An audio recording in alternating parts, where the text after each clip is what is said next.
How you doing? Hi, Jaime. You're welcome. Oh, good to see you. Good to see you. So you've never been here? No. All right. There's a lot to see. Bucky Fuller's universe. There he is. There's friendly genius. Wonderful. I like that picture.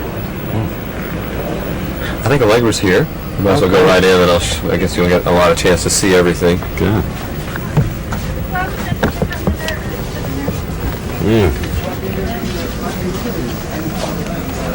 A lot of stuff. Closest possible museum. Closest possible packing, I think, would have been Buckminster. Right in here. Bench and right now where we have that little cabinet. Ah. Hi, Marty. How are you? Good to see you. Wonderful to see you. Boy, I'm overwhelmed by this whole universe of artifacts around here. This is an incredible room. It sort of represents the microcosm of Daddy's macrocosm, I think. It's very exciting. You wonder how she'd be able to go. I guess you can go from the general to the specific with just this whole general array of things here. Look at it all. The elements of all, sort of the juxtaposition of all different sides of Grandpa right in this little office. It's fun. Yeah. What did he say about non-simultaneous, partially overlapping events in the Event universe? patterns, yes. I think That's what this is. You're right. Yeah. Here you've got beautiful models, family, my mother and her two twin sisters. I took that picture. That's right, you did. They loved it, yeah. And Shirley, wonderful thing made in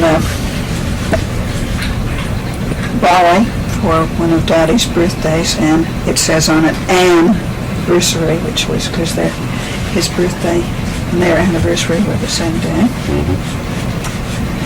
And then moving along to all of the things that he collected, he was always looking for examples of traditional knowledge of geometries that he felt were indicated that, in fact, what he was looking at was a body of knowledge that was probably known for a very long time, but not verbally articulated, just a part of many cultures, these wonderful things mostly from Indonesia, I think. And then nature's own patterns that were quite consistent with his own modeling. Well, this is one of these wonderful things that Daddy got in Indonesia. Example of traditional use of seemingly the same geometric principles that he was working with. He always felt that that was a very deep and inherent knowledge of many peoples and many cultures, and just it had not been discussed much because it had never been written about. It was all oral tradition passed on.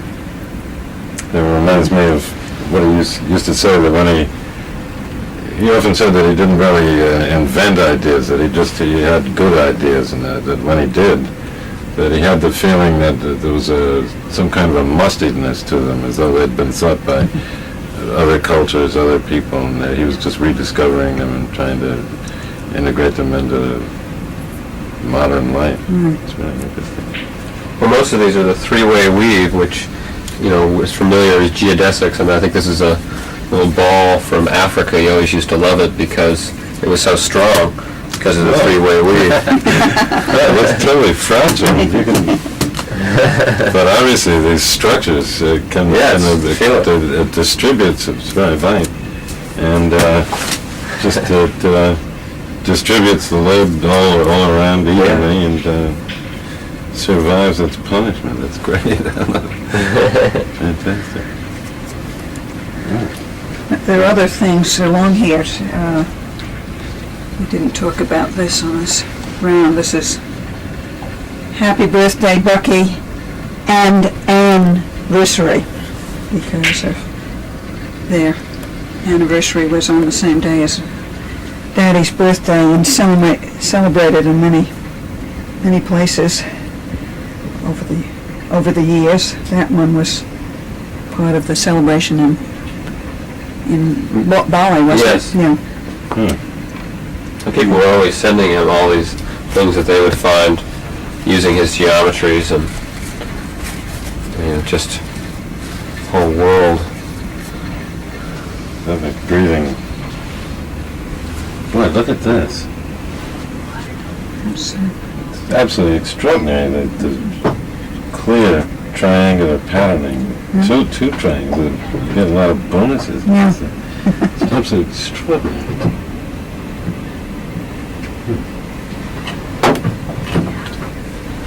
This is all mixed up, as you see, with other things. Here's a photograph of my father with his architectural associate, Thomas Zung. Here is a mask that Ruth Asala, who was another very, very dear, once student and then friend, did of my mother. Haven't seen that for a while. Fabulous. It was actually done directly off her face. Oh, really? Yeah. And then, what do you know about this, Jane? Well, I know it's a dodecahedron, obviously. Again, somebody made it. I don't know if it was made specifically for him. Some sort of a pillow, but again, it's another one of the geometries that he was working with all the time. So he just loved examples. I mean, the turtle shell, he always used to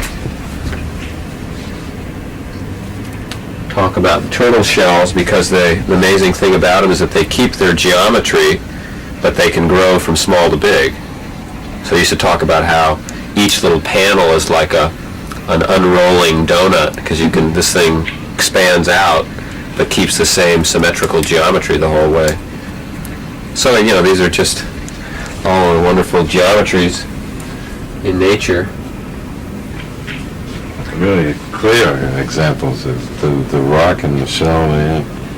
I notice these rocks here. Look at the crystalline structure, and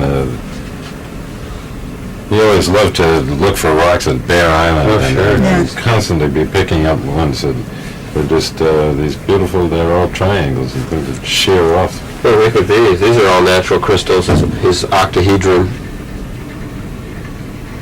People, Yeah, those are natural. They're not that is anyway. a little rhombus geo- dodecahedron. Same shape as this. Natural crystals. But as you can see, these are the things he loved right at hand, together with pictures of family and... It's so exciting. And this is the real thing. This is Mother Earth, and this is the real thing right here. These rocks, that's what nature is doing, and it's the same as what his thinking is, his geometry. Well, Bucky always said, he's not trying to imitate nature, just trying to discover the principle she's using. Yeah. But you see over here, we go the same time we get all the awards, which I guess is another side of Bucky, which sort of his child, sort of a kid. I guess he appreciated when people started appreciating him. It meant a lot to him to have some of his awards. All sorts of... Was this an award, Jane?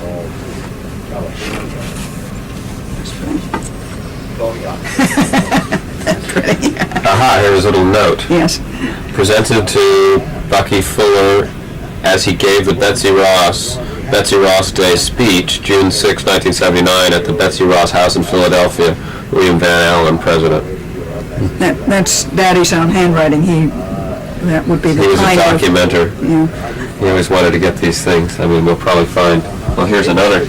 This one, Marty, you would enjoy. In Bucky's own writing, a key to the old jail at Wiscasset, Maine, presented to Bucky Fuller 1967, for speaking at his casket by Wilkin Andrews, your father. I don't think you've shown Marty the cane collection yet. No, so, which is the, you know which one is the Penang lawyer, James? The Penang lawyer, I believe, is this baby. Yeah. I think, yeah. Here's his note again. Chris Morley, Sherlock Holmes, Baker Street Irregulars. The quote, Penang lawyer, Malaysia, given by Vincent Sterrett, Bucky Fuller, 1938. And he says, there's Bucky's again, there's a little note on here. It's made from a root. It's a very strange root, and this is one that I talked about. It's connected to Vincent Starr's one. He felt that he bought this cane, but the cane was the never mind. I don't know what it is anyway. This is one of his favorite. It's made from the end of a root, as you can see.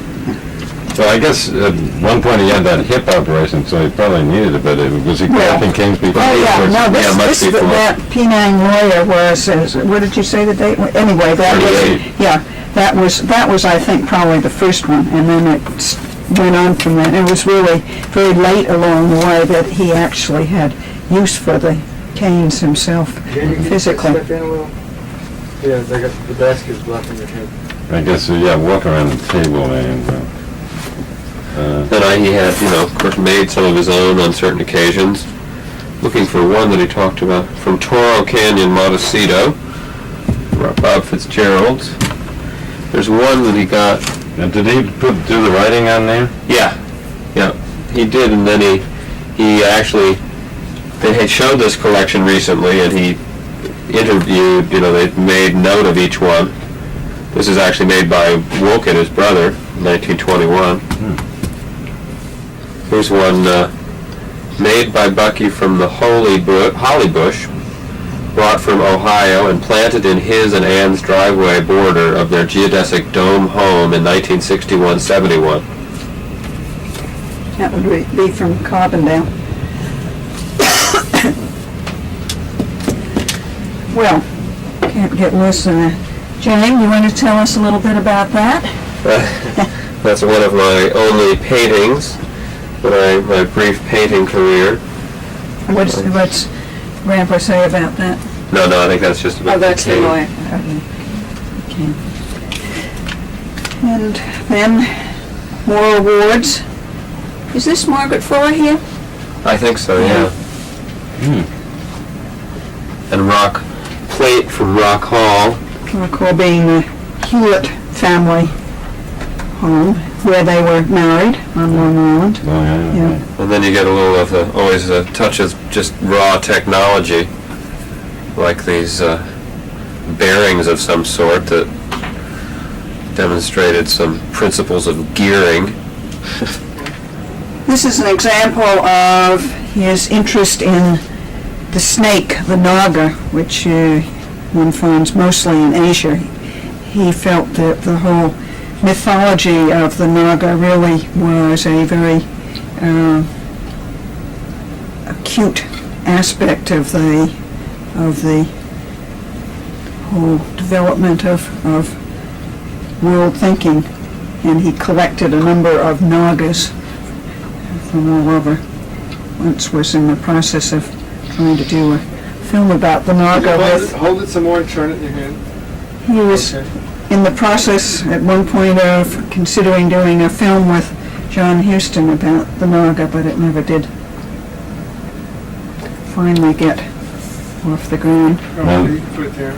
But that was tied in with his idea of boats? Very much, yeah. Yes. The origin of man and the evolution of cultures, where he felt that most likely place for humans to develop were in the coral atolls in Indonesia, Southeast Asia, and that actually we moved around the earth through ships, and that the wisest records, the early records of humanity, were often the ships people and the navigators and who then came up onto land, which I think is different than a lot of historians think of things. And it's extraordinary, the ships, the ribs, where he, I guess the story of Adam's rib was really talking about the boats and building of Right, boats. right. They came on land, and I guess people with the boats, they turned them over for shelter on the beach. And then that became ultimately the basis of the nave of the churches, where those became the arches and went up in the air, Right. supporting the ceiling. Particularly in Southeast Asia again. Okay. In this corner here, we have some drawings of boats, which were critical in Daddy's own thinking and understanding of the process of life and civilization. And he always stated that his real experience of design and so forth came through his connection with the Navy and with his coping with the sea and, again, learning principles. What was it he used to say? That nature makes it... Takes you to the bottom awful fast. Nature, yeah. That's true. And I must say, many of my favorite memories are from sailing on this boat, the Yeah. Intuition. Yeah. And it was extraordinary. He always made it very clear to you that things had to be ship-shape. Everything had its function within the whole. It was a whole organism, and just as the whole Earth is. And indeed, he called it the Earth the spaceship. Yeah. Earth, he called it a boat. And I'm surprised people often engage in this kind of game of trying to describe him as engineer, architect, philosopher, mathmatician, poet. And rarely do they call him a sailor. To me, he's a sailor, maybe because I sailed with him a lot. Yeah. But just so much of what he's talking about has to do with the sails and the obvious tension of the lines and Yeah. and the distribution of forces throughout the Yeah. boat is absolutely crucial to him. Absolutely. You can, this picture here, I don't know what you're going to say, Mom, but this map, Marty, you'll recognize as Penobscot Bay relief map, which is, again, his own roots, his family home, or our family home, as we've all shared so wonderfully. He said something to me here once, which was that this whole geological development he thought was an asteroid, a massive one that came smashing into the Earth, and you can see the spin Yeah. that he gave it. And it's one of the most beautiful areas anywhere on Earth. I know that he believed that. Yeah. If you could sail there, you could sail anywhere between the tides and the fog and the rocks and all of the channels and everything. And I always like to, I don't know who said it, but somebody said that you should make your own path in life and leave a trail. And Bucky certainly did that. And as a navigator, his logbooks were leaving the trail and his artifacts here and just documenting his life. There's Dana's painting of Off Bear. I love that. Looking over to Little Spruce. Camden Hills in the background, Little Spruce. Very intimate connection with nature.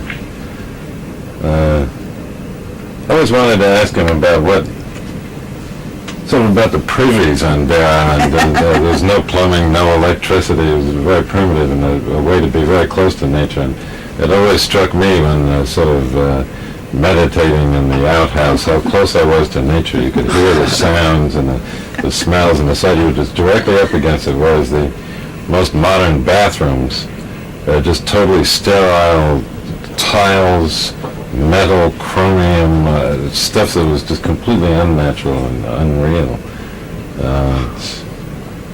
And then, of course, it was his bathroom, his one-piece, Right. 420-pound bathroom. He was in the bathroom. Right, certainly. right. He was. And my Uncle Raj did a wonderful poem about him.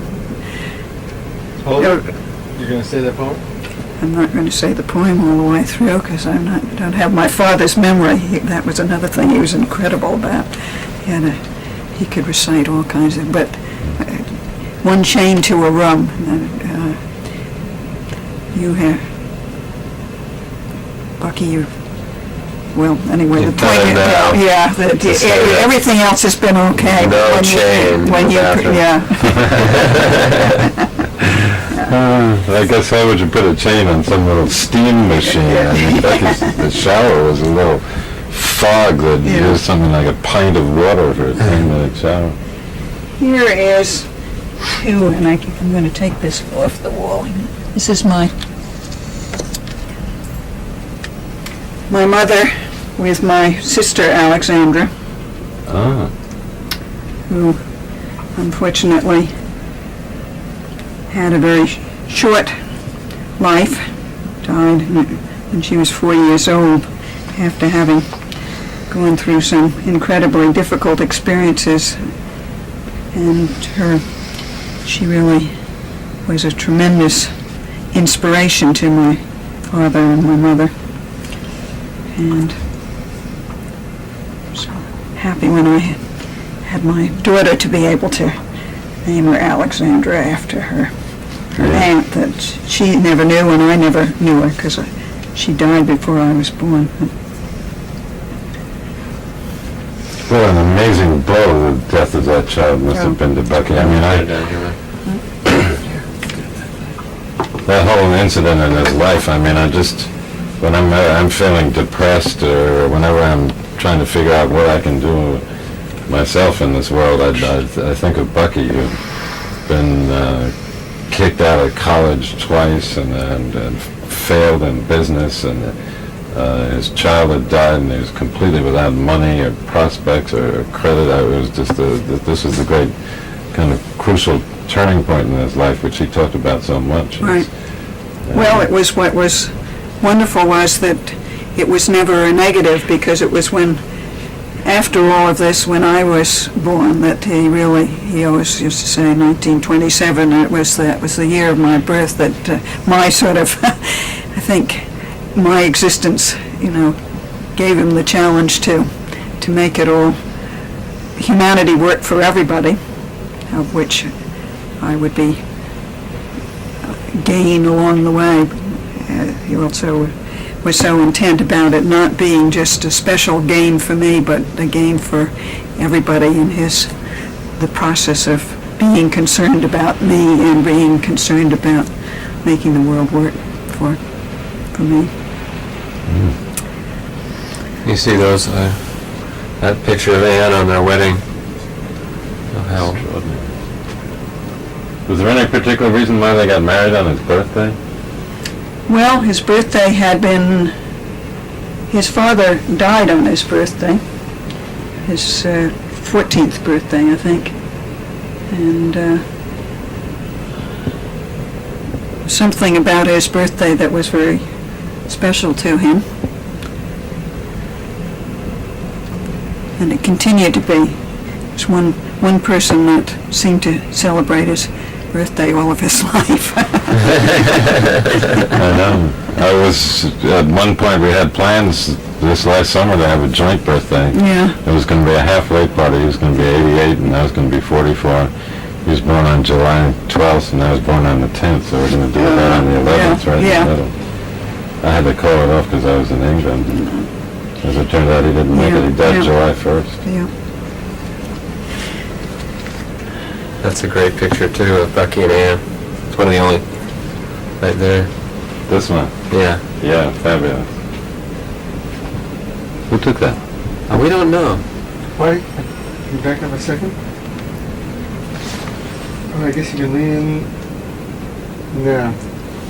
That, I think, is, if you're looking at the little one below it, Marty, that's one of M.I. and yeah. Hope's sketches of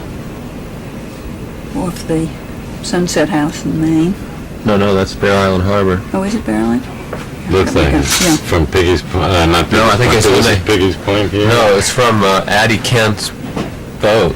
Oh. Oh, really? A big Coming boat anchored. They anchored as a big, 80-foot boat anchored off the point there. It was too big to get in the harbor. The intuition. Yeah. I always wanted to get a boat. Actually, Emma turned in a great multi-hull fan. having changed from my traditional views, and multi-hulls are really, I think of them in very Bucky-esque terms of traversing the turbulent interface of the air ocean and the sea ocean. Yeah. And I love the name of his boat, The Intuition, and I always wanted to get a boat and have him come on board, and it was going to be the Inspiration. Oh. And that was going to be a trimer, but then I realized I'd need two boats. And, Yeah.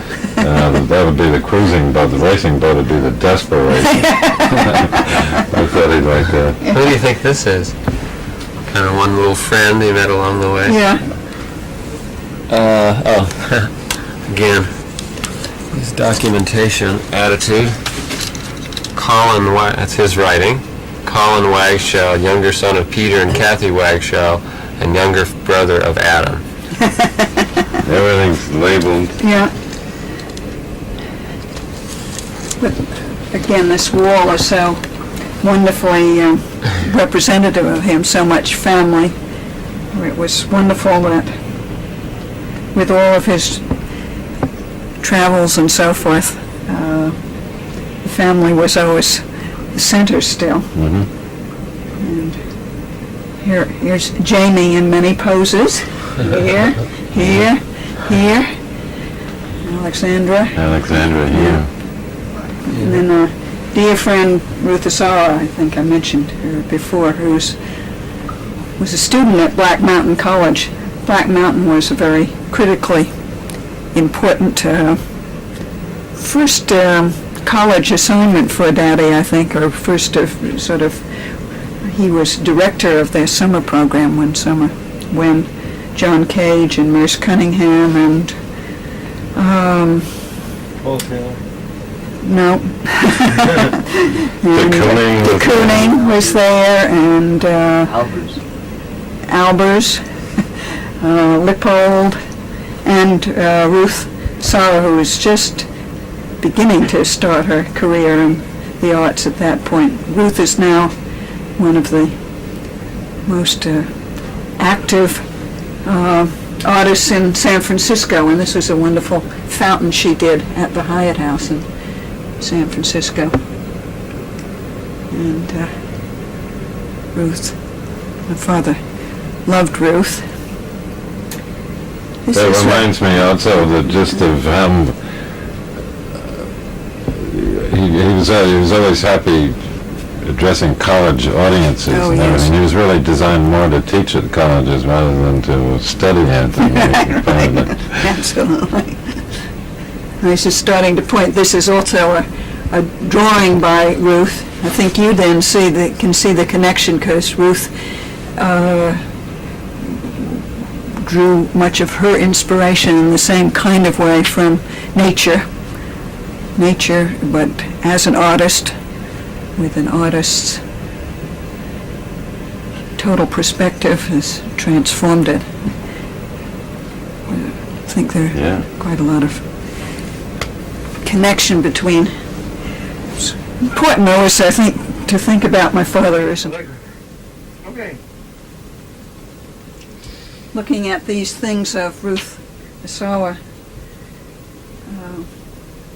Makes me think of how important I think it is to think about my father as an artist. So much is written about him now as an architect or an engineer and so forth, yet that it was always that intuition really that brought things together, the real amazing imagination that was always founded on so much else. But I think it's I personally would like my father really to be thought of as an artist in the greatest meaning of the word art and artist. It reminds me, I keep thinking of something I read somewhere, which is that art is never about anything. It is the thing itself. That's And right. Even Bucky is sort of the thing itself, Yeah, particularly when you think about the integrity Yeah. of persevering through all of the years on this course that he selected that seemed to be pretty much unique. The idea of abandoning work for income and deciding to work for all humanity and sticking it out, and there must have been all kinds of temptations to abandon that course. And it just everything, he made everything whole. That's right. From the microcosm to the macrocosm. Right. He described everything. Or encircled it, I guess. It's fabulous. He was a work of art. Wow. And so much fun, too. Look Yeah. at this picture of Yeah. him and Anna. It was Yeah. just, that's something. I mean, you can start talking about the universe and this and that and the cosmos and get all wrapped up, but boy, it was just, it's like one of my boys. He's just a little fun bun with the songs and the poetry and the joy and having a good time. Yeah. Mm. Some photographs that Werner did, right? Werner Krutan, yeah. You're going to have his boats. Yeah. Not only his picture, but the advertisement describing it. Why you should own a J24. I mean, when he talks about boats going through the water and separating nature and then putting it back, you know, there's no interference there. Why did you do that one again? I love when he's talking about boats, how the boats just cut their way through the water. They open nature up, and then it closes up right behind it without interfering with it. The very natural experience. And I love really when he's talking about when he was in the Navy in the First World War, and he's looking over the stern and counting the billions of bubbles being generated by the wake and the propellers, and saying that there's no way that nature could be dealing with this number pi that has this decimal point with numbers that run off over the horizon to create each bubble. That nature had to have some fundamental, simple principles that she was working by. Photograph of the island. And I don't know anything about that. Ari Okay. Schmidt Oh, Ari Schmidt. from Bali, Dutch artist. We went to Bali to teach a lot of there's a lot of things in the offices you'll see about Bali and that part of the world related to that Naga thing, but he collected many paintings and developed many friends there. Here we got awards on this. Now this is something he was very proud of down here. He finally got an architectural license. No, the one below at University of State of New York. Qualification for professional practice in New York State having been approved. Honor Buckminster Fuller. Oh, here, another one too. Has given this. So he wasn't officially an architect until 1974. Fantastic.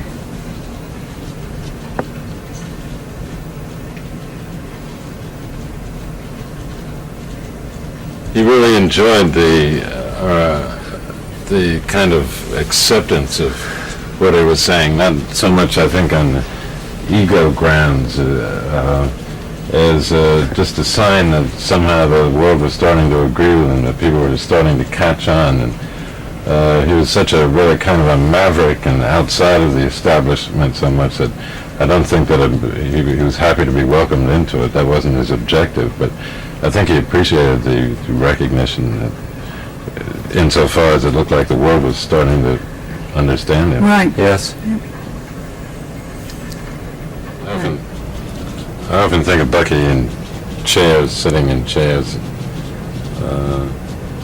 He had to work on the chairs and writing, although so much of his life is just speeding around.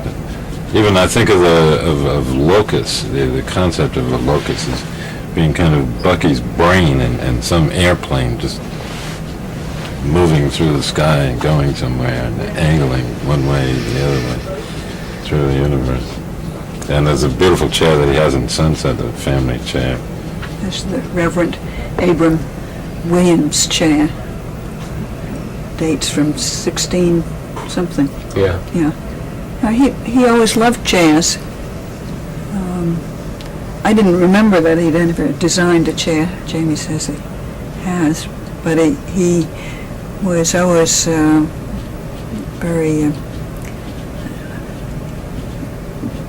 loving with chairs, very interested in their design, but their significance. This chair over here, chair from Milton Academy, and up in Sunset we have 2 Harvard chairs. So it seems a little paradoxical. I don't think people realize how much tradition was also a very critical part of my father. For all of his acute thoughts about the future, he was always looking at the past, and very much his immediate past. He loved the sense of family. Can you say that again? The paradox? The sense of tradition, I think, it seems to be a paradox in terms of my father, because most people think about him dealing in the future, but the past was of great importance to him. Not only the whole span of history, but the more immediate past. He was always fascinated and very concerned about the sense of family. He did a wonderful genealogy for me when I had my 14th birthday. Identified all of my direct grandparents, in one case back to the 26th generation, I think. Good heavens. But Good it heavens. was really very exciting. Yeah. And Say a tradition, there's a kind of a juxtaposition of all his books, and then Margaret Fuller's books down here, his great aunt, who great transcendentalist, friend of Emerson's, I think. Carlyle and Emerson. Yeah. She was a real maverick, too. Yes. In her own way. And, Yeah. really, at what point in his life do you think he really became aware of her work? Was it early? Was who in his I think family really- told him about Yeah, it. well, again, the family was, I think, inspired by Margaret Fuller. Cousin Arthur Nichols was one of the custodians of the Fuller genealogy, and it's hard to say. I heard Daddy talk about Margaret almost all of my life, although he got to be much more of a real scholar of her work later on, because it was also interesting that recognition, a recent resurgence of recognition about her work. In the last, I guess, 10 years, there have been more books, I think, published on her than there ever were before. Not her own writing, but books about her importance. There's all sorts of, I should show you, this is kind of fun, I guess it's sort of like him again to have his little old bookshelf in here, books by Fuller. It's got quite a collection even here, the Japanese version of Operating Manual for Spaceship Earth. Oh, extraordinary. It's all written in the Yeah. calligraphy and everything. And that's the book, wasn't it? And there was the big Chinese trade fair, and was it Yeah. books from all over the world, or just American books? All over the world, I think. It was one of the most important books Yeah. as far as the Chinese were concerned. German, French. I wonder how his writing translates into different languages. I mean, he invented his own language, and would they translate his words? Probably. Just to put in the English? I imagine in some cases they just left them because they became so unique they would seem to me to be almost untranslatable, but I don't know for a fact. His language has always interested me, and I think it really goes back to that critical point in his life when he really had the choice between doing away with himself or somehow devoting himself to humanity and everything. And it was after that point, I think, that he started this 2-year silence, or only speaking when he knew the absolute precise meaning of the words. Right. And so these complicated words that you read in this book are not some kind of frivolous assertion of his massive intellect or anything like that. It was an insistence on absolute precise meaning. Right. And the point was, I think he even said at one point that he'd rather be not understood than misunderstood. Right. And so that was kind of a barrier. You've got to get over this on your own, that gain access to what he says, or else you might as well stay out. But he could also speak very simply. He spoke to children, small children, and everything else, and he was totally Marvelous, yeah. Here's his copy of the Synergetics on the front page. It says here 4 tetravalent continuities, VV gases, and he just goes, and then he's got his correction pages. Many items for EJA, that's Ed Applewhite, his collaborator in this. EJA's attention in 2nd edition, strict corrections copy. Pictures for Smithsonian, Cooper Hewitt Carnegie exhibit, together with an owl, with a copy to Sonny. Thank God he lived long enough to complete this book, and not that he did complete it, because as we're seeing here, he kept kind of correcting it, not correcting, but adding. Left us the notes for yet another book, which will be it's also related to synergetics, and it is sort of the effort to make it more accessible to a larger reading group. So that's going to be exciting when that comes along. I was just reading Applewhite's book about the writing of Cosmic Fishing. Cosmic Fishing. Yeah. Again, kind of an allusion to boats and sea and all of that, but he seemed to make the point that Bucky really it wasn't a matter of correcting it or changing, but kind of adding more layers on over the thing, which is what we're sort of experiencing in this rum. It's just the different layers of... Right. Here is a corrected proof letter from Sonny to Bucky. Dear Bucky, dear Cosmic Fisherman, here's the first set of bound galleys of Cosmic Fishing as picked up from Macmillan. The big book is conceived of with some kind of a narrative structure, and this will be your first opportunity to read, not piecemeal, but as a package of exposition. Also, I don't think you've seen Hugh Kenner's introduction. Ever your devoted Gilly. What is that? Oh, Gill? Oh, the gilly, the little fish. Yeah. Fabulous. And the thing that's extraordinary about that book is that Applewhite wrote it, and then Bucky comments on certain pieces of the text in this book, and then even Applewhite will come in on a third level and comment on Bucky's comments. You get a sense of sort of what they were doing when they were working together, which is what the book is all about, the back and forth. Yeah.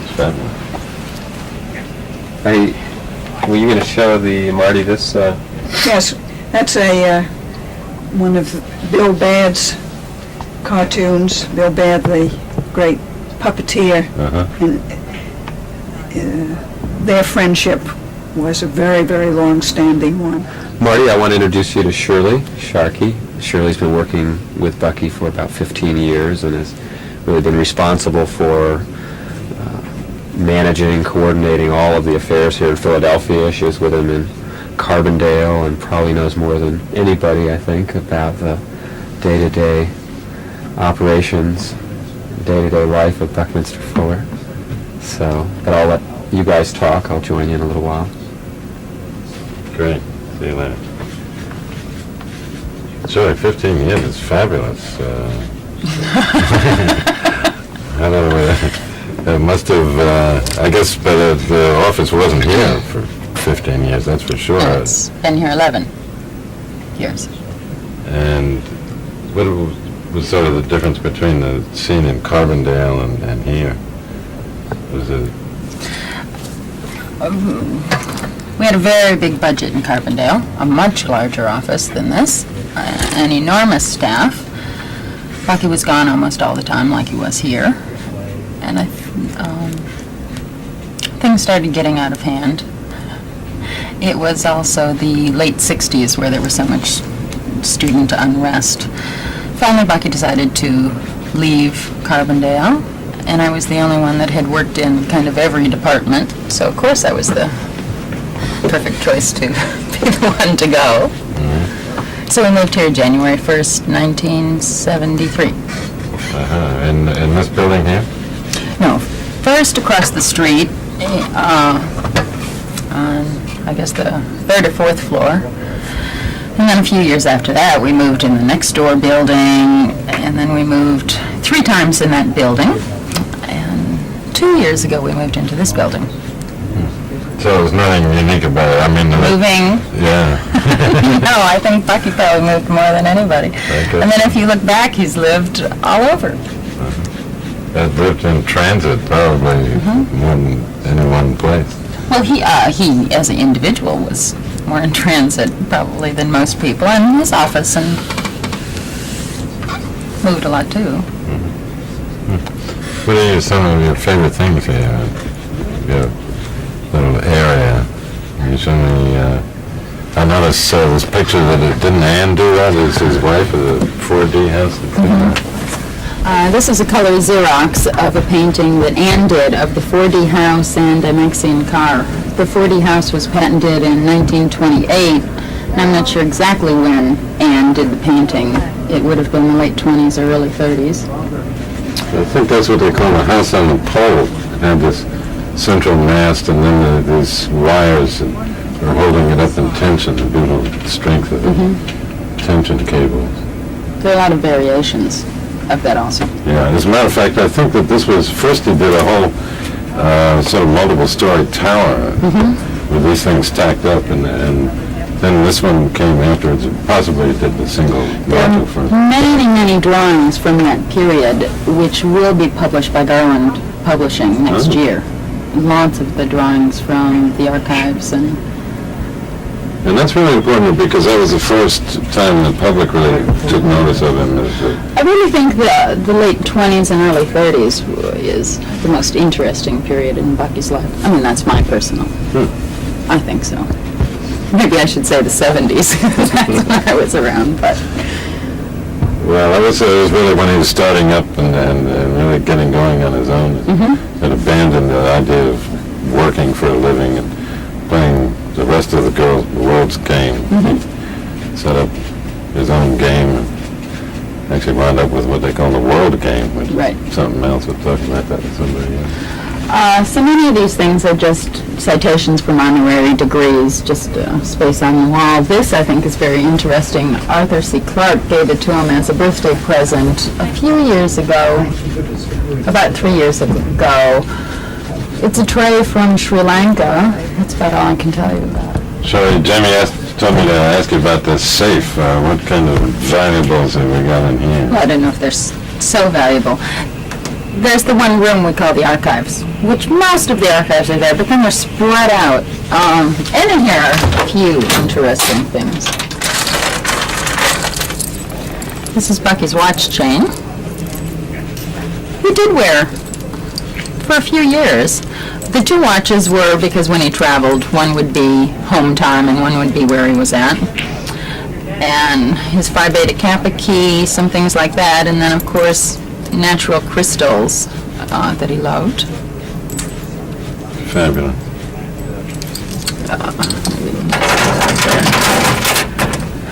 Quite an array in here. This is a gold geodesic dome that he had made in Burma. Bucky, of course, had a wonderful story to tell. None of us know the whole story.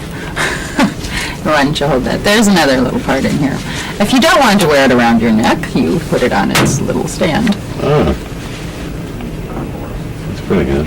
I was always tempted to put it on my desk, but I was afraid some things walk, you know. I think I wear it around my neck. So there's that. Miscellaneous other treasures. Bucky This got, looks like it's from the Queen. it is. Oh. Bucky got so many awards. Recognize the come on. They're either called silver or gold medals. Most are not silver or gold. They're silver color or gold color. This is one that's real gold. That's why it's in here. It's really very nice.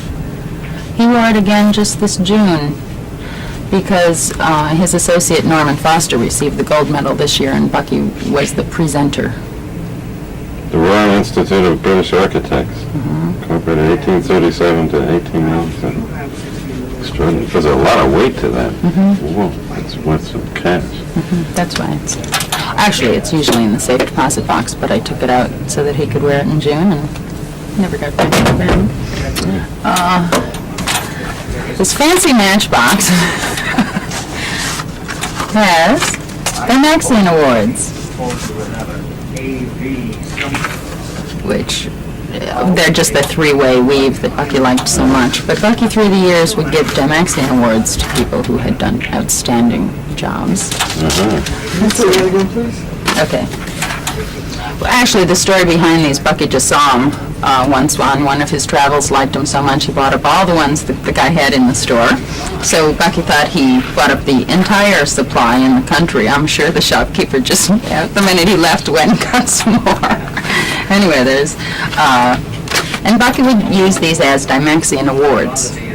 He would give to people for outstanding service, or, let's see, 17 people in all got them. Bob Snyder in 1971. Shoji Sadao, Bucky's partner, got the first.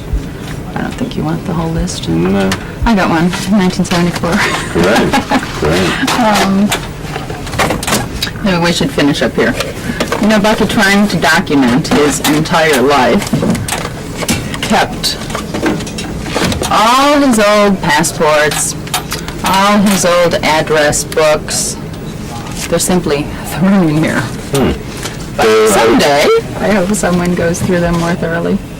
I thought, I guess those can't go into the chrono file, which is all done chronologically because of their bulk. And Well, I think they probably could go.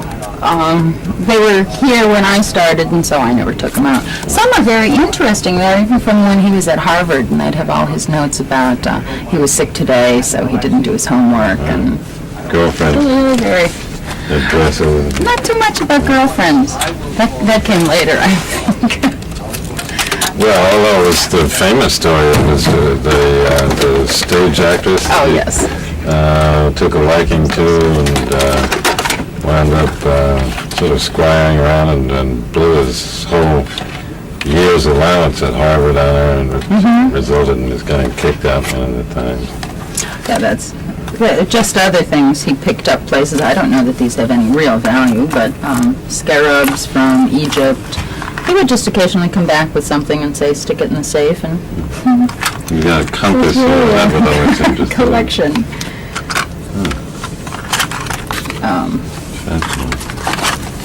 So in a way, I guess I should say the safe was kind of a catch-all for things where we didn't have a different spot. This is jewelry. Also the valuable thing. This is something...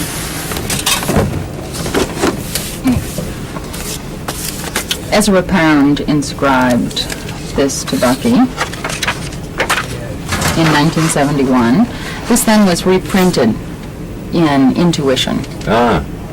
And Bucky asked him to write a foreword, and this is what he got. To Buckminster Fuller, friend of the universe, bringer of happiness, liberator. An original copy of Nine Chains to the Moon. There aren't many around. In fact, Bucky didn't have any until about a year ago. He saw it in a bookstore. Oh my! How much did it cost? $85, I think. Oh, they were into how valuable it was. Then we get down to all those gold and silver medals I told you about that are not really gold or silver. A huge collection. Okay, what's this one?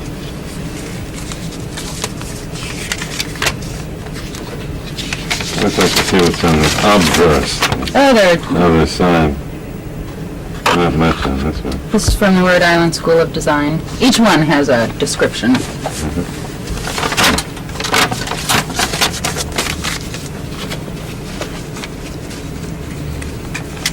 Well, that's it.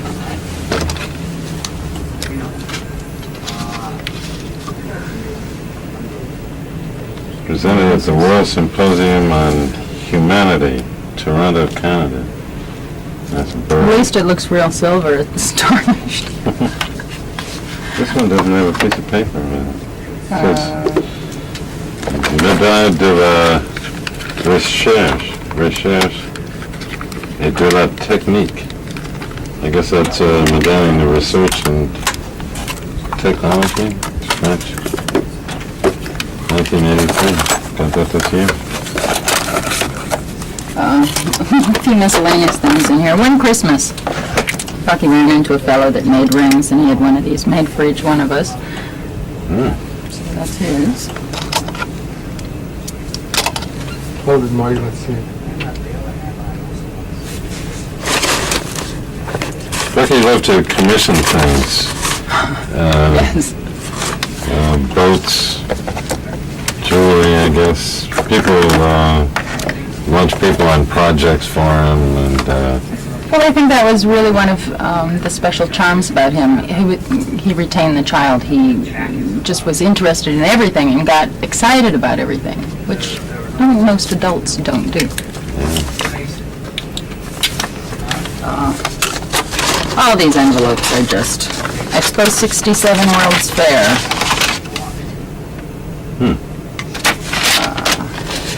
Russian Workers' Medal. No telling what you run into around here. see what that is. Nice simple red flag. It's interesting when he talks about how the world has been divided into sort of two camps. Those saying that the Marx crowd, the communists, saying that the workers are the most sort of deserve to kind of inherit the world because they know how to run all the machinery. They have all the competence. All of the bosses are just a bunch of jokers that steal all the money. Having martinis for lunch. And of course the bosses also are the ones with the imagination, the initiative, are the ones that take the risks and make it all happen. So we should have the whole pie, and they're all wrestling back and forth. That's sort of a basic summary of the political situation. I don't know if you want to see any of these. No. It's just the one probably most interesting recent addition was the Presidential Medal of Freedom we got this spring. Oh, and it's fancy box. Looks like the biggest one. Well, the box is the biggest anyway. You really have to dig through the shells here to get down to it. And you also have to. Oh my. So I guess this is when you wear your army uniform or whatever. You can put all these on your shoulders. And That's why do you right. wear these things?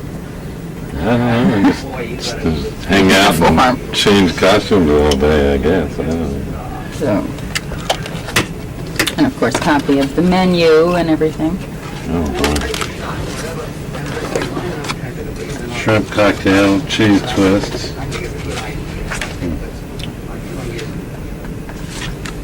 Fantastic.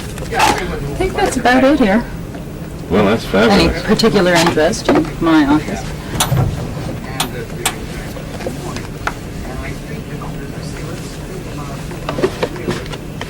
Beautiful.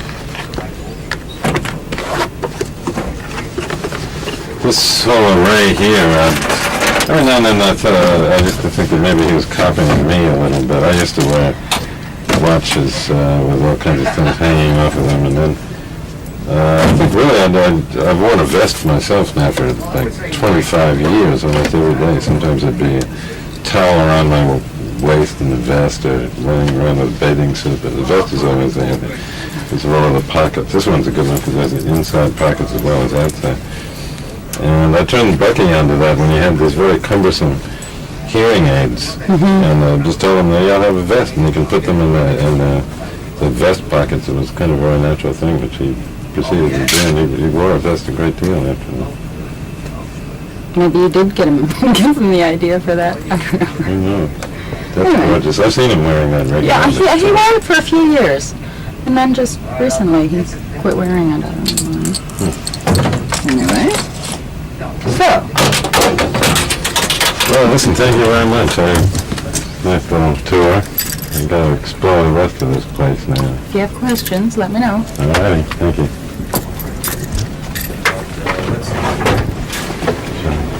Morning, this is Kiyoshi Kuromiya, who worked with my father on Critical Path and has been a critical part of the team for a long time. And I think I need to have Kiyoshi explain the sort of the heart of the whole chronophile, and in fact the heart of the whole office. This is the Dymaxion Index. Yes, when Bucky began collecting for his lifelong experiment to document what he was doing, what he felt that the individual could do for the entire planet, he began recording all of and indexing all of what he collected. And these include, for example, family history, the audio tapes, the videotapes, the films, the slides, the photo indexes. It's got his biography, his world resources inventory. And so this would be the key to accessing all of the things in the archives, both here and wherever they're located, whether they're library holdings in Maine or in California, whether and it gives all the particulars: when the tape was recorded, which photo album it's in, etc. Extraordinary. You should turn around here, then this would be sort of the first stages on the archive. These are the mostly original photographs, photo files. Now, there's a photo service that has the negatives for all of the photos here, but this is the basic files for the file copies of the photos, and they're indexed by number, and we can refer to the file copies of the photos, and using the index number we can order them through our photo service, which maintains the original negatives for all of these photos. And okay, these contain, for example, portrait photos, and there are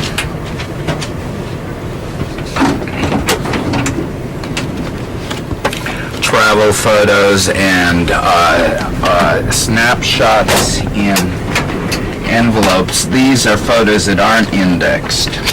These are family Photos, and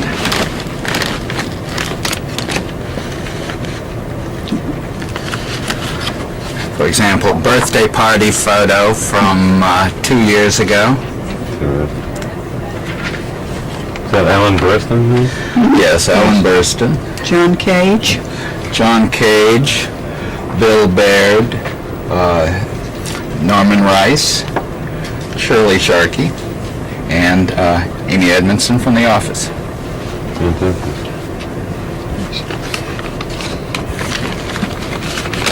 The birthdays always were a great occasion. Yes.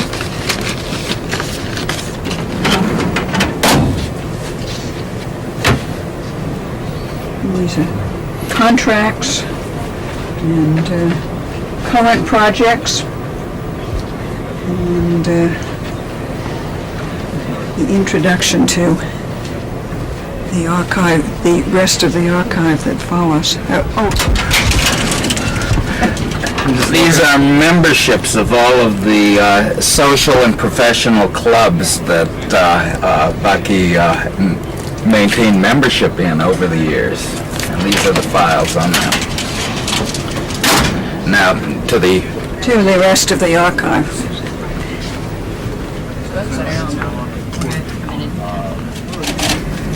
This is a puppet that Bill Baird, the great puppeteer, made of Daddy in the mid-30s. And I think it's marvelous. It really captures the spirit of Daddy. They were wonderful friends and had remained so throughout their lives. And something about the playfulness of Bill, I think also, and his work is a kind of gives one a feeling of Daddy, who I think had that wonderful playfulness at one level, despite all the great seriousness about his work. And even the strings that are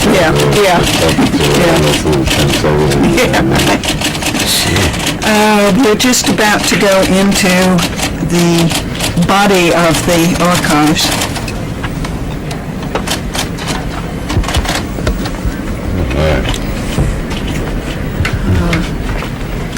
This is an incredibly thorough documentation of all aspects of my father's, not only his work, but his life.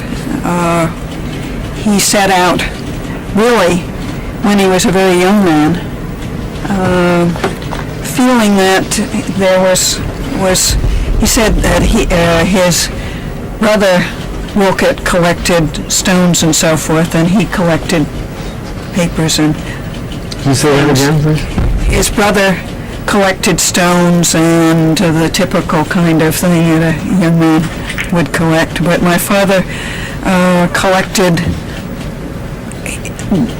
the sort of articles about his life from the very beginning, and he created what he called the chronophile, and it was a chronological file of everything that had to do with his life. He said that he put it in all of his unpaid bills as well as as the important accolades to him and so forth. So. Now this is a particular aspect of it. This is all of the tapes, audio tapes, videotapes,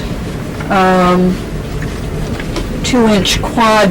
My father decided at one point along the way that this was about 3 years ago, that he would put the heart of his lectures down in 42 hours on video, and that's what he did, and that's there.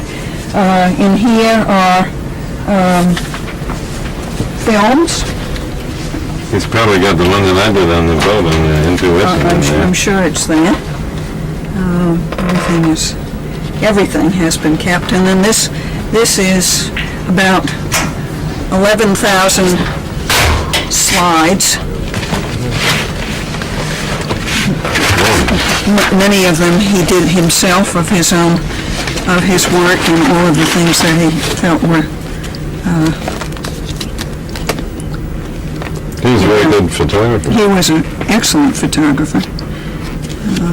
Anyway, there are books and books here of these. And I guess that's some of his equipment on top of the shelf. Right, yeah. And in that cabinet there are actually some of this. I'm just trying to fold this up again now. How we can lift. Fantastic.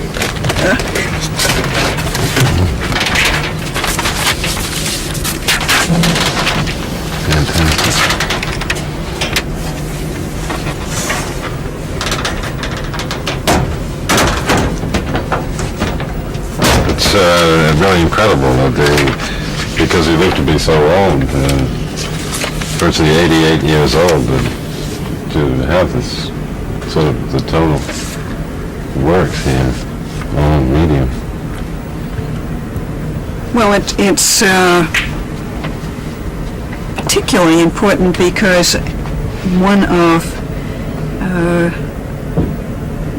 the things that my father talked so much about was his transitioning from the period of where people were in one locale to the whole moving from something that was very concrete to a very ephemeral world. But he saw the arrival of the car, the airplane, radio, and so forth, and all of this is those changes in his life are also all a part of this chronophile. So you really see the documentation of a person in the process of probably the most radical period of change in history. It's extraordinary.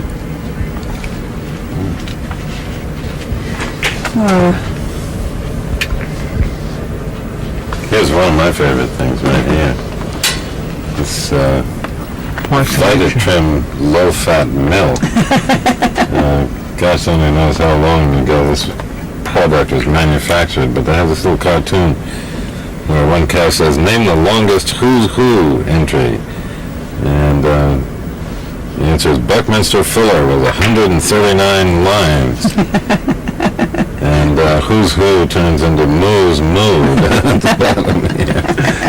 Fabulous artifact. Yeah, these are other collected. Some of the marvelous New Yorker cartoon. There's the angle, please. Yeah, okay. Yeah. Fantastic.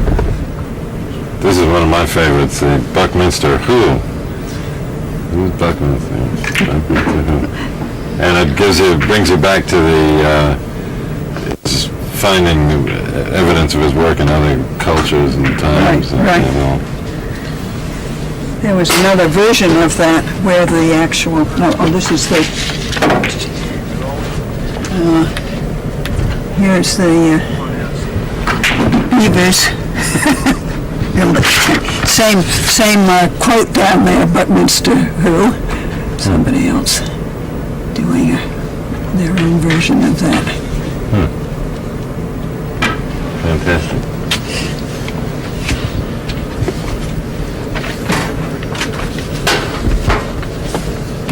This row begins with things that one would typically find in office, but as we go down the row here, these are all of the academic hoods he was given as he received his honorary degrees. Kiyoshi, how many honorary degrees did Daddy finally get? 49. 49. Are there 49 academic hoods here, do you know? You don't know, anyway, do you? I wonder if he has pictures of those. I'd love to put them all together. Yeah. Some kind of I don't think so. Let me think about trying. And these are boxes of T-shirts that were given to him that commemorate different kinds of events or again themes that were related to his work, and all of these kind of very contemporary documentations of one's life. I bet you he's got one that I did in here that had a beautiful picture of the geodesic dome on it, and it was written in it, Bucky will never die, he'll just get closer to infinity. I'm sure that's there. Again, I think we won't open them all to look. And then we begin to get into family history. As I mentioned to you when we were talking in the office, he had a very strong feeling about the importance of family history and family documents. So he went out of his way whenever he could to convince other members of the family to turn over what they had to him. This is the slide that was at his funeral. And these begin to be a number of different boxes of indexes, clippings, reports, reprints from the 40s and 50s here. Accounts.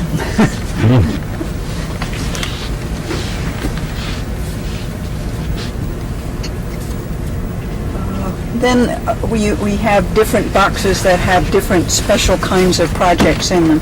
This is the fly's eye dome and some work on integrity.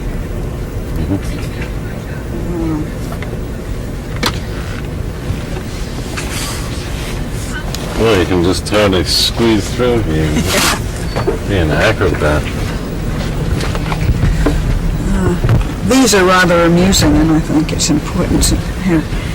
He used to stay at the Beverly Hotel, and he acquired these that were in his room at the Beverly Hotel. He felt it was a very interesting, related to the process of mass production, in the sense that an artist could work with in such sort of contemporary techniques that he could produce these things well, but in quantity enough for them to be around in hotel rooms. Look at the Graf Zeppelin going up here. Look at that. Yeah, Hindenburg, Yeah. 1937.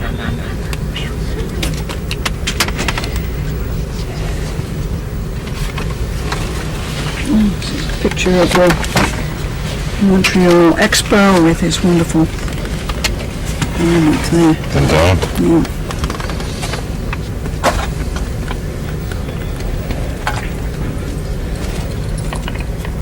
Was that the biggest dome that was made?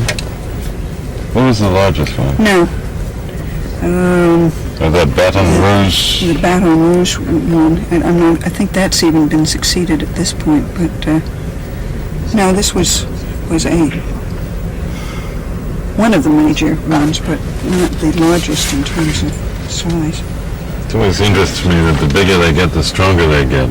No problem. There's no limit. This is a critical part of the chronophile. These are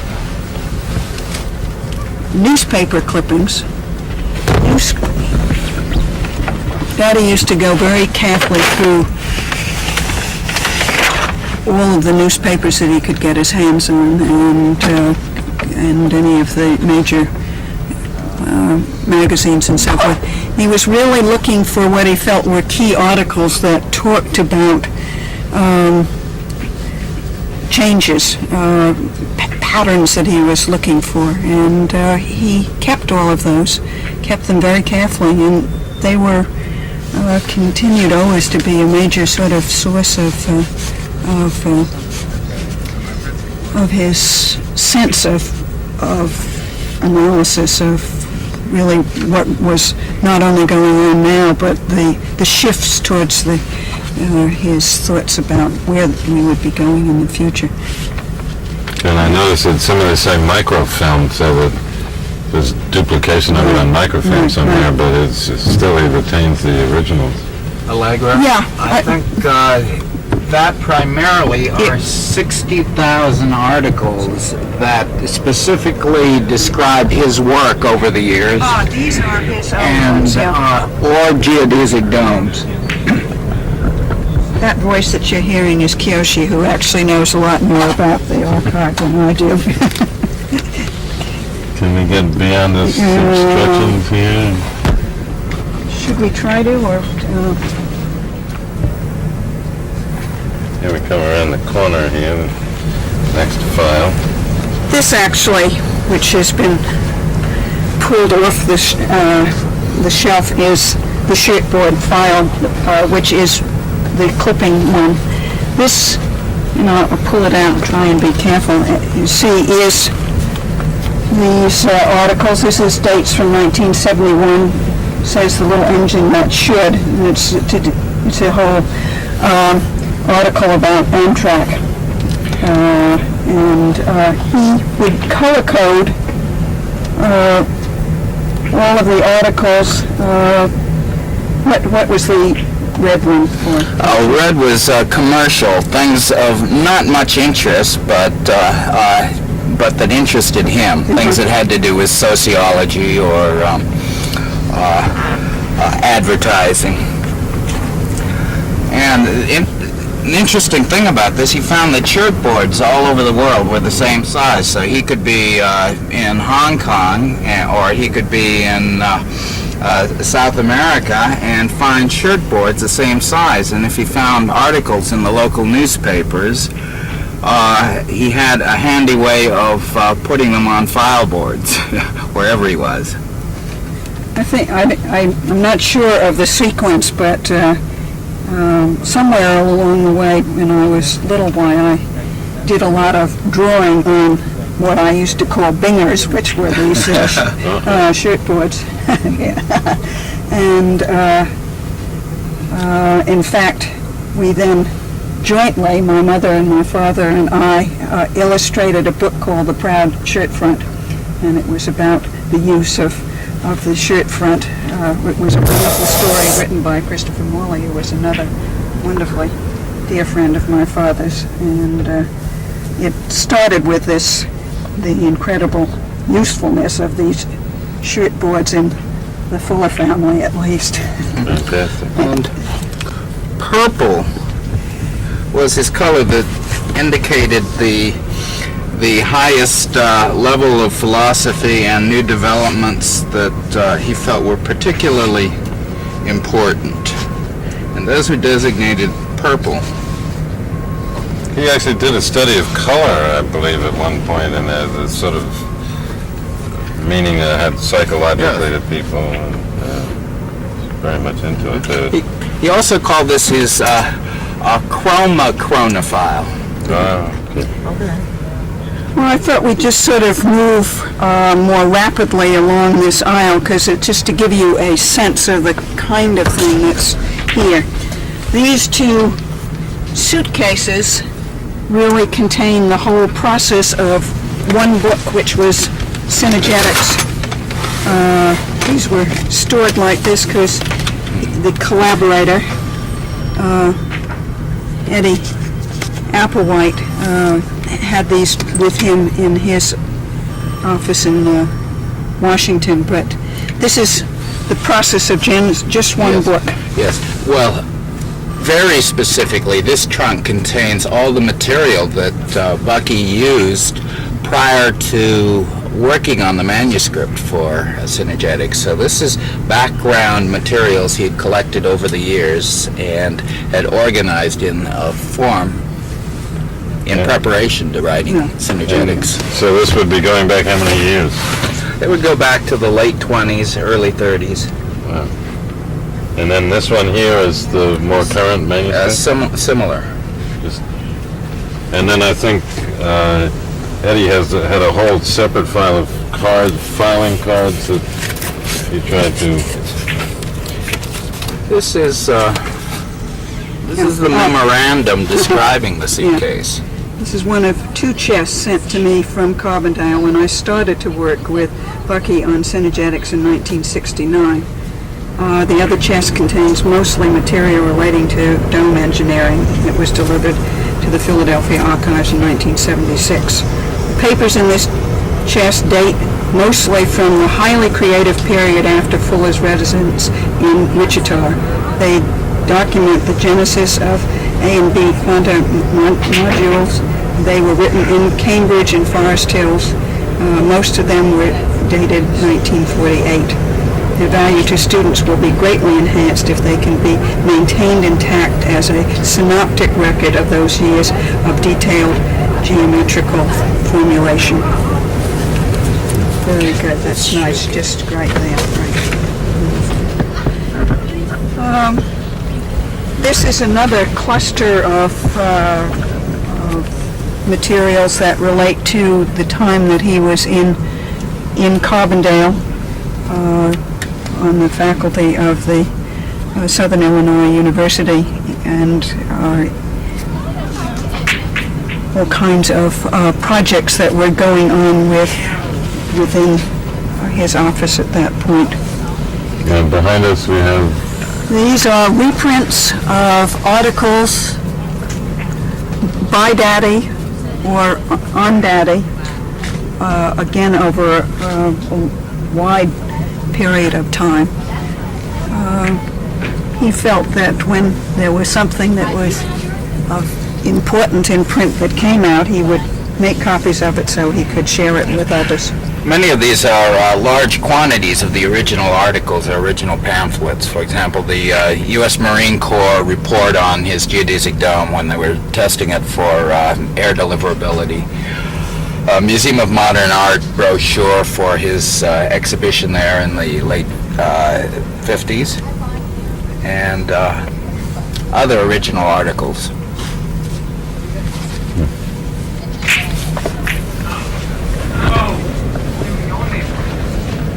These continue. These are all different kinds of reprints. World Game, Planetary Planning, Earth Inc. What's happening with the World Game at this point? Well, it's very actively going ahead. Medit Gable, who worked with Daddy, has now taken on the larger responsibility for seeing it being carried forward, doing a wonderful job. And that's sort of the process of cataloging the resources of the world. And Yes. Well, developing strategies where everybody on Earth can enjoy these. right. Can maximize our world effectiveness by really integrated systems of distribution of materials throughout the world. Miscellaneous models Yeah, and things, but yeah. I don't know that there's... These are mostly reprints. Yeah, I think this is almost all reprints at this point, so I think I'll take you on to the most critical area, which is the chronophile itself. As I said, the chronophile is works chronologically. It depends on what year in terms of the number of volumes. Started out with one volume for 10-year period or something like that. Now how many boxes do you get per year? Some months we have 3 or 4 boxes, Yeah. and we're up to about 840 boxes, similar to the boxes against the wall here. Extends for about 30 feet along the wall. I guess we can show them.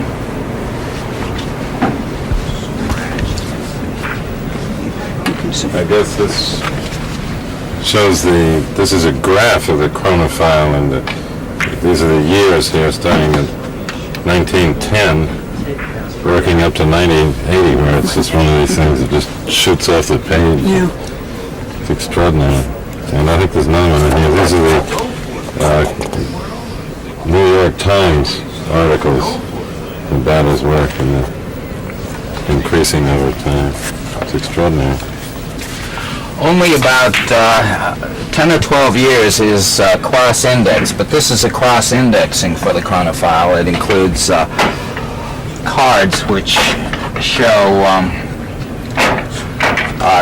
the type of correspondence that's involved here, whether the person is a well-known individual, for example, and whether the correspondence is routine, and which file box it's contained in.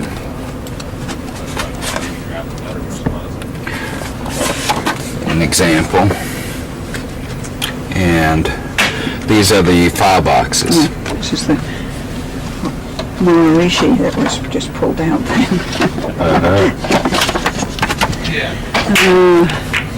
Let's open up a box, Kiyoshi, and just to give everybody a sense.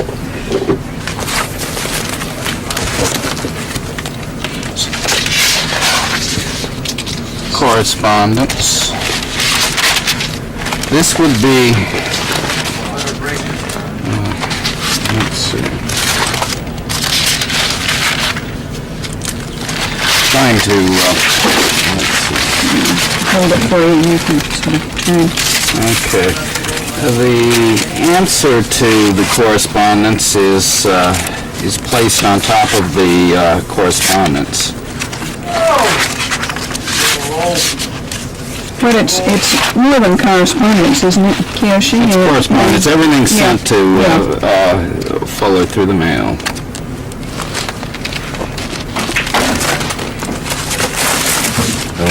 Should we take a look at one of the early ones? Yeah, let's wander down. And this is all Is this it? same drawing. And right down through. I tell you what volume I'll take out. Year of birth, and the beginning of it all, 1927. There's several 27s that start here.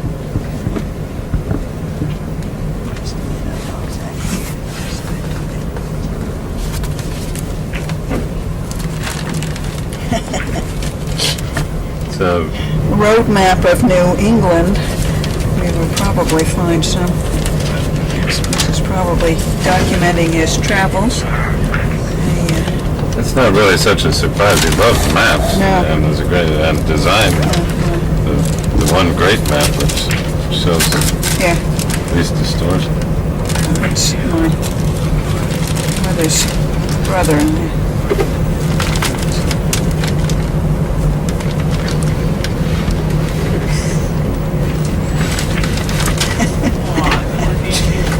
That is a strange telegram. How is your foot? Telegraph me tonight. Love, Anne.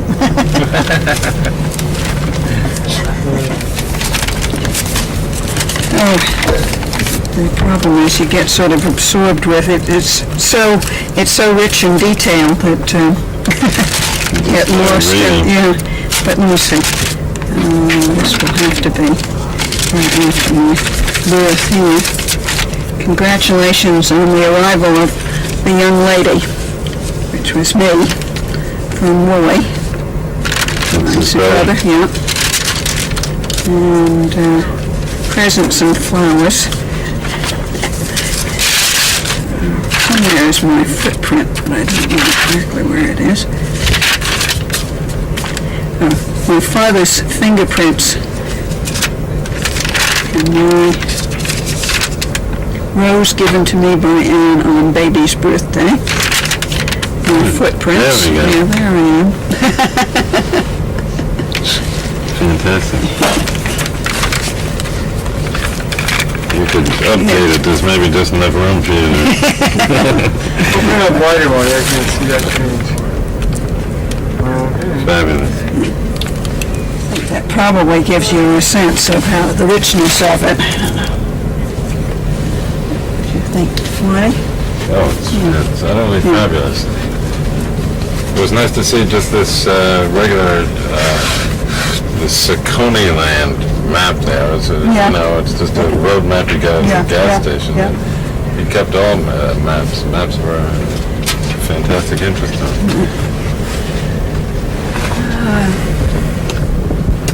Well, I don't know what else to tell you about here. These are more reprints. The chronophile goes around the corner here a bit, although this is the major part of the volumes.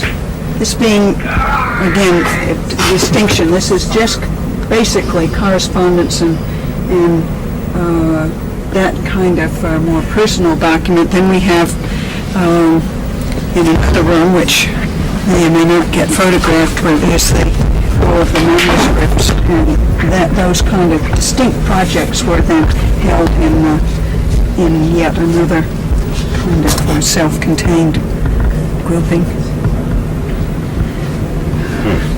These that we're passing right here are some beautiful paintings that he got in Bali, as we mentioned as we were looking at some of the things in the office. He spent a lot of time in Bali in his last years and felt a great connection with that culture.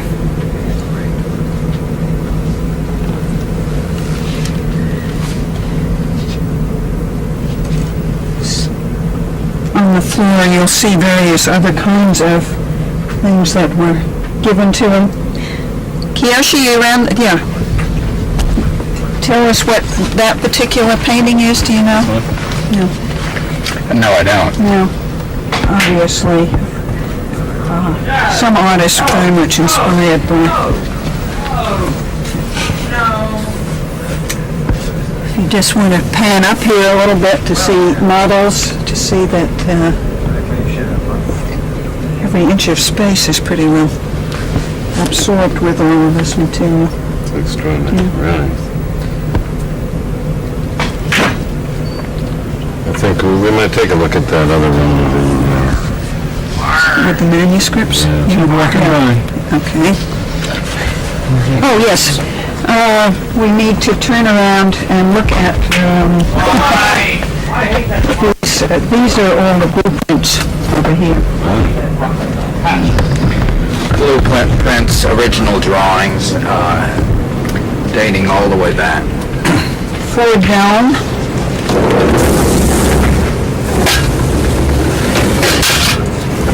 Original tracings for a set of 47 drawings.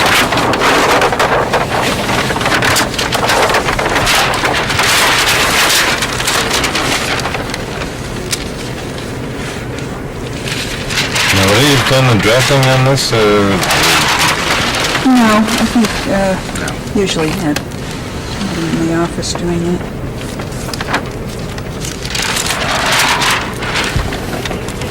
And we ought to. We actually haven't looked at some of his own. Well, you haven't done the wall out there yet, have you? No. Is that?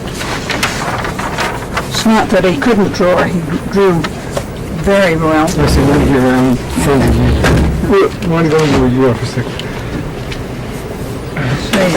He was himself an extraordinary I'm sorry, I was twisted. Oh, no, artist. I'm going to close this one up. There's the Dymaxion Transport Series, the Dymaxion Bathroom, Dymaxion Dwelling Machine, Dymaxion Projection, which is the map for, first version of the map for life.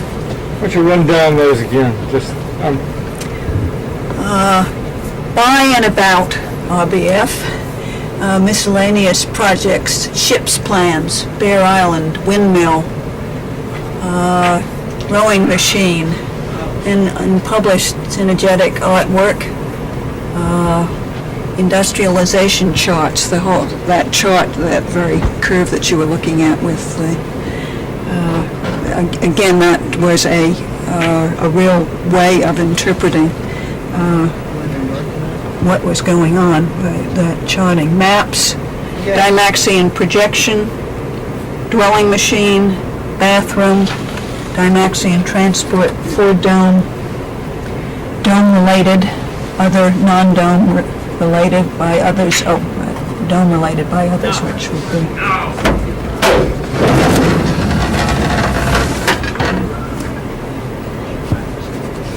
These are known projects by other individuals that have been sent to Bucky over the years.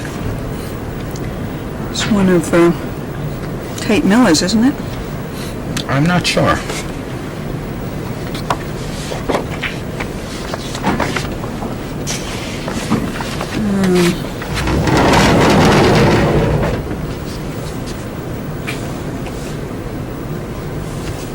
Fuller Research Foundation, housing presentation, Wichita. Straight at it, and Amy will give her a great presentation here. Well, I did say this was going to be informal, so I really haven't written anything up or figured out in what order. There's a lot of people, so it's kind of complicated, but I guess, well, since we're all standing here, we'll start here. This is, as you can tell, the reception area, and all these drawings that are up along that wall were in the archives for years and years, and some of them are quite old, and were brought out for an exhibit in November of 1981 at the Science Center. They did a month-long exhibit of different drawings. We have the Dymaxion car drawing over here from 1933 or so, and all sorts of drawings which really just need careful examination by people. It's hard to really say much about them that isn't in there. And there's a great deal of stuff, and I'm going to try to come up with some kind of logical presentation here, but I think if everybody just continues to wander around later on after I finish this part, you'll probably pick up a lot more than I can possibly tell you. I'll tell you about these three structures on the ground here. The one over here is a model of the Wichita House. The Wichita House, which almost went into production in the 40s in Wichita, Kansas, and for a number of reasons, which I won't go into now, just ended up not happening, but it was really an exquisite structure, which a lot of work went into, and a lot has been done since. But I know more about these two because This is the drawing. yeah, that's one of the drawings for it. There's an enormous number of drawings for that. Was basically the idea at that point was what to do with the aircraft industry post World War II was sitting there with no warplanes to make anymore, and Bucky wanted to go into mass production of dwelling units. And it looks sort of funny on the outside, but it was an incredibly lightweight, efficient, could be put up in a day. What else? It was a house that actually he predicted some of its technical characteristics as early as 1927, but of course they didn't have the alloyed metals that they used in the 1945 version of the house. It was designed so that all of its parts would fit in one long cylindrical tube and could be transported by airplane to the site. Tube being only about 1.5 feet in diameter or something. It wasn't A little larger than that, but not too large. And it was also designed so that a workman could pick up any part in one hand. No part weighed more than 10 pounds. A tool in the other hand, and put it together. And could you explain about the wind then? There's a 16-foot diameter wind device on the roof that rotated according to the wind and ventilated the entire house. So it was It was a mechanical house. had an incredible use of space and about 1/100th the weight and material usage of other conventional houses. No, there were two prototypes constructed, and that was it. It did not go into mass production, but Fuller was never into the big business of mass production. He wanted to provide the artifacts so that at some future point when it became necessary to find low-cost housing for large numbers of people, he would have all the plans ready. The entire house weighed 3 tons. That's compared to an ordinary house weighing 150 tons. And, this here is a geodesic dome kit that is all put together from one single panel. It's all out of cardboard, and it's just Elmer's glued together at this point. And this over here is just one model that we have many, many copies of it. And this is one model that I put together a year ago, which was a breakthrough in 2 different ways. To begin with, it's made from only one panel, which is reproduced. It's sort of a trapezoid-shaped panel that is reproduced. It would be 60 times for a full sphere and about 40 times right here for this 5/8 sphere. And the second thing about it was the 6-frequency geometry. And for those of you who were here last year, I explained all about the geodesic math, but the 6-frequency aspect of it had never been done before with the parallel lines. It was a very difficult mathematical problem to solve, and it took a lot of work, but it finally was solved. And hopefully someday we'll all know about the significance of that, and if it ends up being all over dotting the country, we'll see. Let's see.